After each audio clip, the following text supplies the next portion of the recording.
Fala pessoal, sejam muito bem-vindos ao curso de revisão de questões do TEC 2021. Eu me chamo Anderson Luiz e dando continuidade ao nosso módulo de doença arterial coronariana aguda e crônica, a gente vai ver neste vídeo 3 questões do TEC da prova de 2020. Todas as 3 questões, o assunto é a abordagem do IAM com supra. Assunto aí muito recorrente na prova do TEC, né? Você tem que ir para sua prova agora de 2021 dominando esse assunto, tá? Abordagem aí do IAM com supra, do IAM sem supra, da angina instável, tá? Porque esse assunto aí cai muito na prova do TEC. Então, sem mais demora, vamos lá, TEC 2020. Homem, 68 anos, apresenta dor torácica anginosa típica há 2 horas, com eletrocardiograma mostrando supradesnível do segmento ST na parede anteroseptal em QLIP 1. Tem antecedente pessoal de diabetes mellitus e acidente vascular encefálico hemorrágico há 5 anos. O hospital não possui hemodinâmica disponível e o serviço mais próximo fica a 190 minutos de distância. Então, ó, caso clínico, homem de 68 anos, infarto com supra de parede anteroseptal, ele está em QLIP 1, ou seja, a ausculta respiratória dele é limpa, mas tem um detalhe aí super importante nesse enunciado. É um paciente que tem antecedente de diabetes e acidente vascular encefálico hemorrágico, tá? E aí, o que você faz?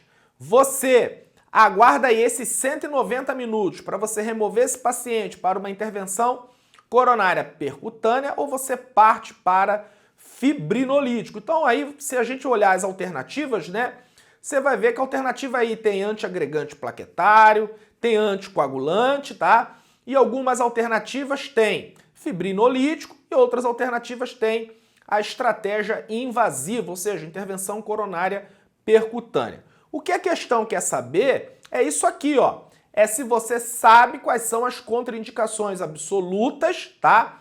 Para a realização de fibrinolítico. Então vem aqui comigo para a tela para a gente relembrar, a gente já viu isso, só para a gente relembrar aí as contraindicações absolutas. Vamos ver só as contraindicações absolutas.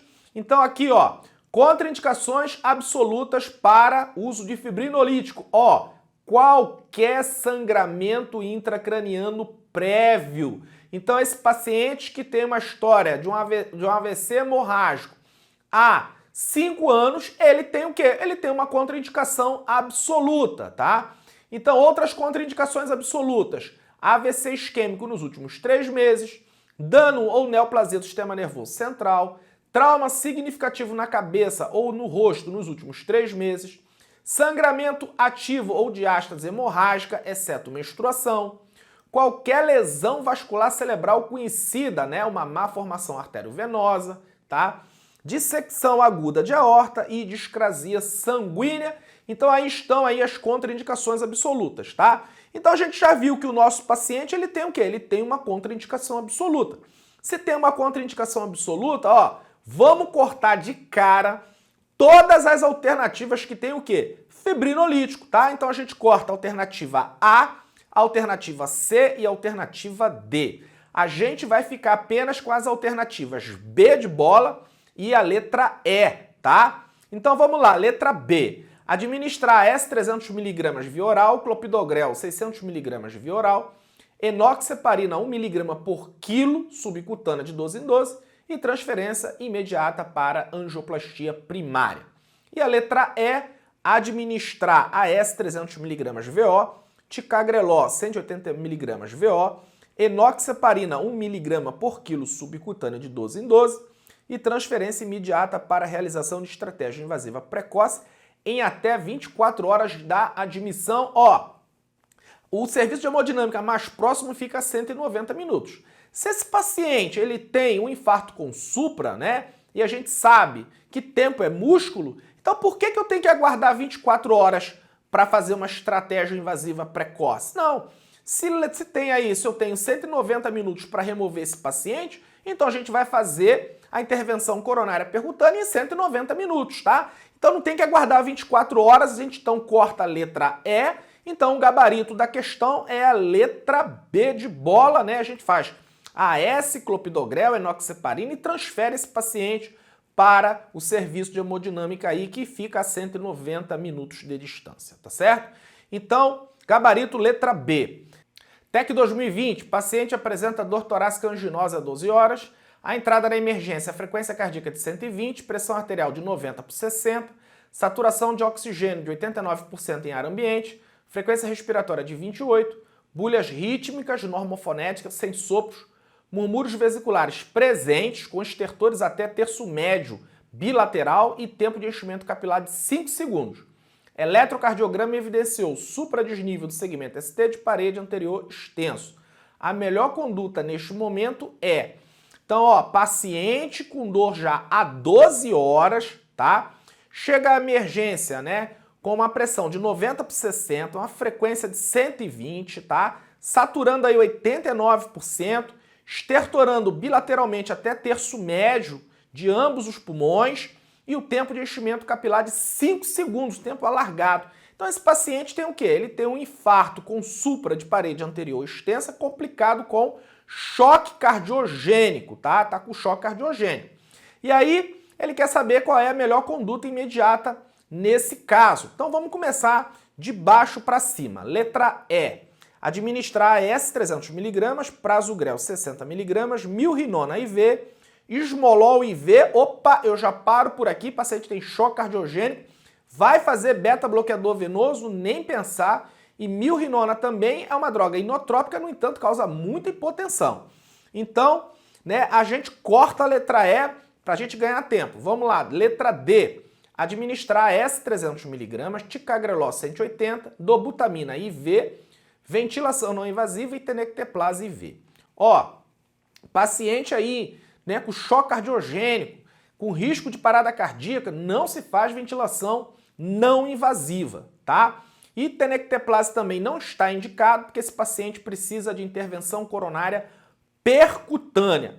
Então a letra D a gente corta, a letra C. Administrar S 300 mg, prasugrel 60 mg, enoxaparina 1 mg por quilo subcutânea de 12 em 12 horas, intubação orotraqueal e alteplase IV imediata.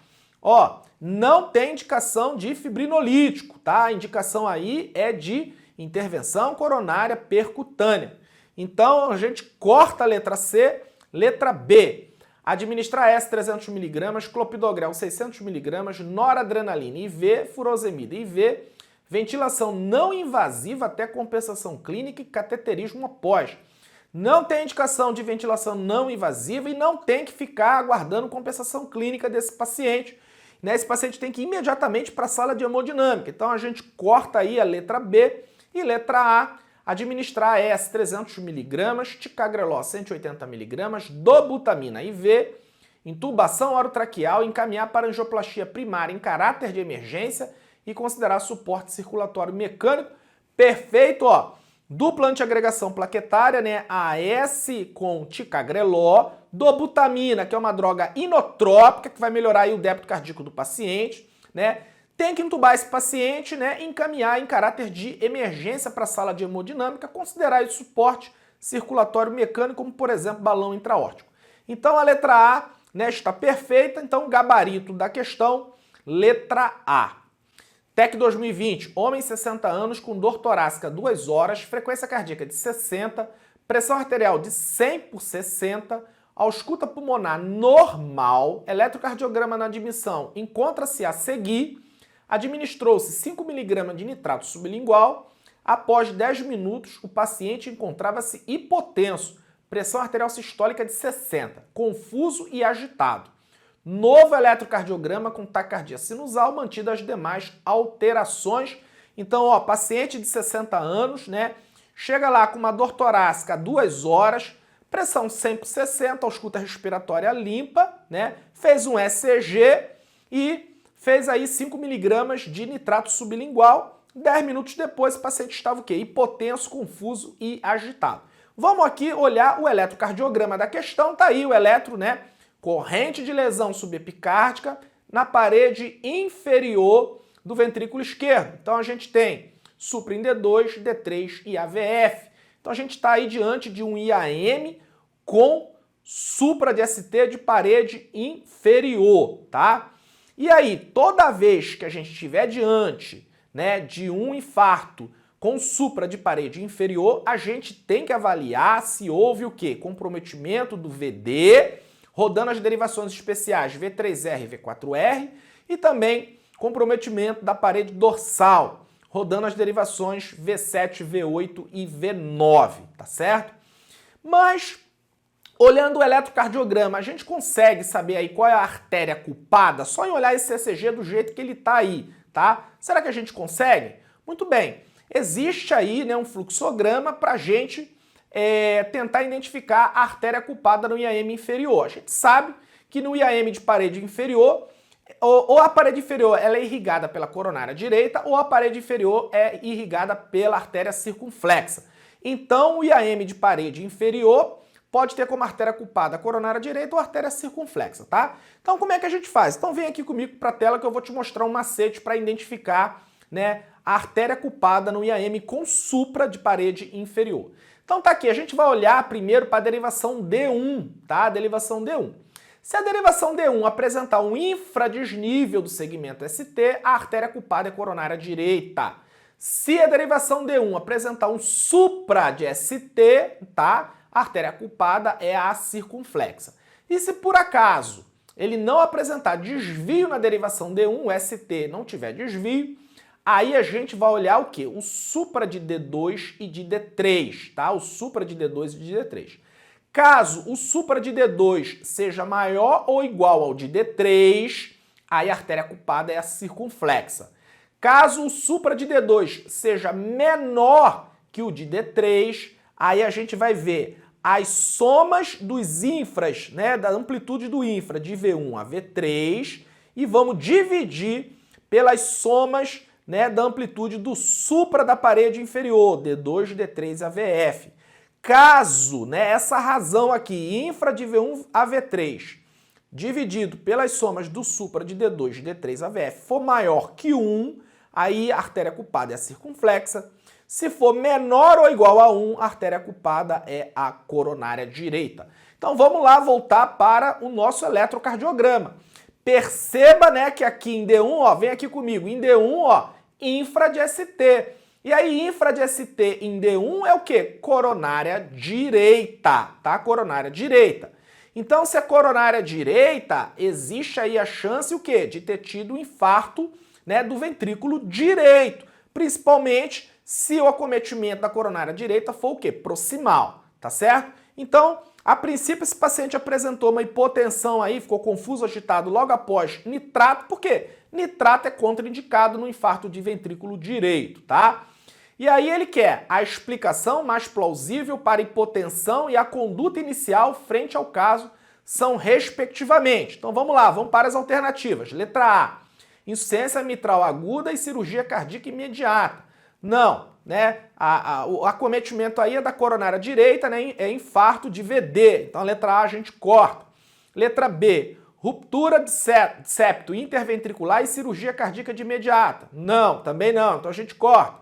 Letra C, choque cardiogênico devido a infarto agudo do miocárdio maciço e angioplastia primária, né? A gente tem o choque por conta do infarto do ventrículo direito, tá? Então não é por conta disso aí, devido a infarto agudo do miocárdio maciço. Corta a letra C, letra D, reação anafilática ao nitrato, aí deve fazer corticóide e adrenalina se necessário. Nada a ver, a gente corta a letra D e letra E, comprometimento ventricular direito e tem que fazer expansão volêmica, né, para aumentar a pré-carga de VD, ó, gabarito letra E. Você tá vendo que infarto do ventrículo direito cai muito na prova do TEC. A gente já viu questões aí passadas envolvendo aí infarto de VD, tá? Então tem que ir para essa prova aí, né, sabendo bem aí esse assunto, infarto do ventrículo direito. Muito bem, chegamos aí ao fim de mais um vídeo. Vimos aí 3 questões do TEC da prova de 2020, né? Todas elas aí relativas à abordagem do IAM com supra de ST. Espero que você tenha gostado. Forte abraço e até a próxima!